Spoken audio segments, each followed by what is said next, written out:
What the Lakers have unleashed this season isn't just a top 5 offense or a flashy new superstar. It's something far more blistering, far more personal, and far more dangerous for the rest of the league. Because when you give a once-in-a-generation talent the kind of fuel that burns deep enough to reshape an entire career, you don't just get numbers. You get vengeance. You get recalibration. You get a player rising out of the noise with an intensity that feels almost mythic. And that's exactly what the NBA is experiencing right now with Luka Dončić in Los Angeles. His scoring is historic. His efficiency is absurd. His control over games feels suffocating. But the real story is the redemption arc that has transformed him from a misunderstood star in Dallas to the centerpiece of a resurgent Lakers dynasty in the making. Ever since that shocking February 2025 trade sent Anthony Davis to Dallas in exchange for Luka, the league has been waiting to see who won the gamble. Dallas made their opinion loud, public, and borderline humiliating. They questioned Luka's conditioning. They questioned his work ethic. They questioned his commitment. They painted the picture of a prodigy who wasn't worth the trouble, a player too stubborn, too flawed, too unreliable to build around. And the moment those words hit the air, everything about Luka shifted. He returned to training camp a completely different human being. Leaner, sharper, meaner.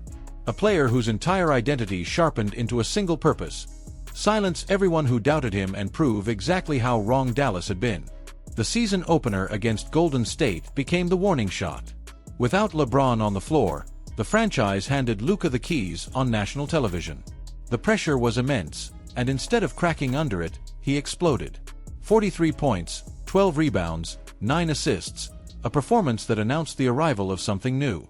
He was relentless, pounding mismatches, orchestrating screens, pulling up off balance, fighting for every inch inside the arc. It wasn't simply scoring, it was domination. He looked unstoppable, and even though the Lakers lost, everybody watching knew the same thing. This was a different version of Luka than we had ever seen. But the real eruption came 2 nights later against the Timberwolves. Hand throbbing from an early game injury, he turned the pain into fury. 49 points, 11 rebounds, 8 assists, 5 threes, 23 points in the first quarter alone. He tied franchise marks held by Kobe, blew past defensive shells, and left the arena buzzing like a playoff crowd. Those first 2 games officially marked him as only the 4th player in league history to open a season with consecutive 40-point performances, joining Wilt, Jordan, and Davis. But unlike the others, Luka was doing it while reshaping the identity of an entirely new franchise. What makes him such an unsolvable matchup isn't just the skills he always had. It's the physical and mental transformation that turned those skills into a wrecking ball. At 6 feet 8 inches and 230 pounds, Luka now uses his body like a weapon. Smaller guards get buried in the post. Bigger forwards get lost against his footwork. That step-back jumper, a move every defender prepares for, still somehow creates feet of separation. His deep shooting isn't elite yet, hovering around the low 30s, but that never matters because he lands the shots that matter most: end-of-clock daggers, momentum-shifting threes, kill shots in transition. And once he begins attacking inside, every possession becomes a chess match that favors him. 12.5 free throws per game, the kind of relentless whistle drawing that breaks defensive game plans and collapses rotations.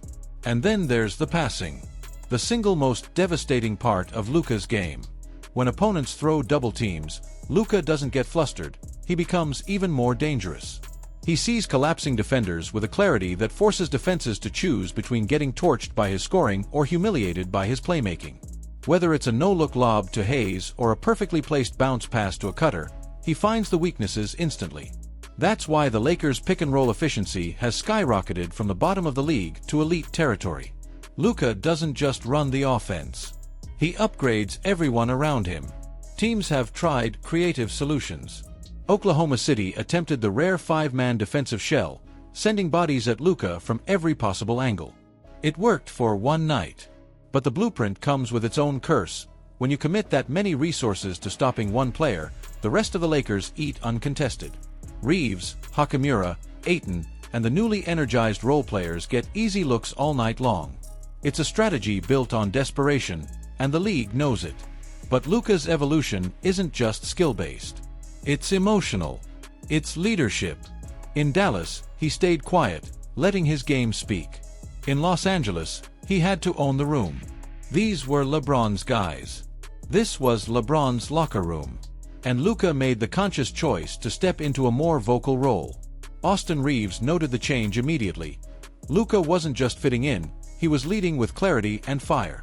The shock of being uprooted faded, and something new took root: purpose. LeBron's early season absence actually benefited Luka. It forced him into a trial by fire, making him the unquestioned leader. And when LeBron returned, Luka didn't shrink. He expanded. With James beside him, he delivered a 37-point, 10-assist performance that showcased a duo with frightening potential. Their pick-and-roll chemistry looked natural. Their reads were synchronized. LeBron looked rejuvenated, Luka looked empowered, and the entire offense began to hum with a new kind of balance. And the numbers only reinforced the narrative. 34 points, 8.5 rebounds, 9 assists, a usage rate near 40% and the lowest turnover percentage of his career. Multiple Lakers franchise records shattered. Game-winning sequences that carry the imprint of a superstar entering his prime with an edge he never had before. But the real story is this: Luka Dončić has officially taken control of the Lakers. Not symbolically, not temporarily, but fully. And he's doing it with the kind of hunger that makes champions. The Mavericks underestimated him, dismissed him, critiqued him publicly, and created an avalanche that's now crashing through the Western Conference.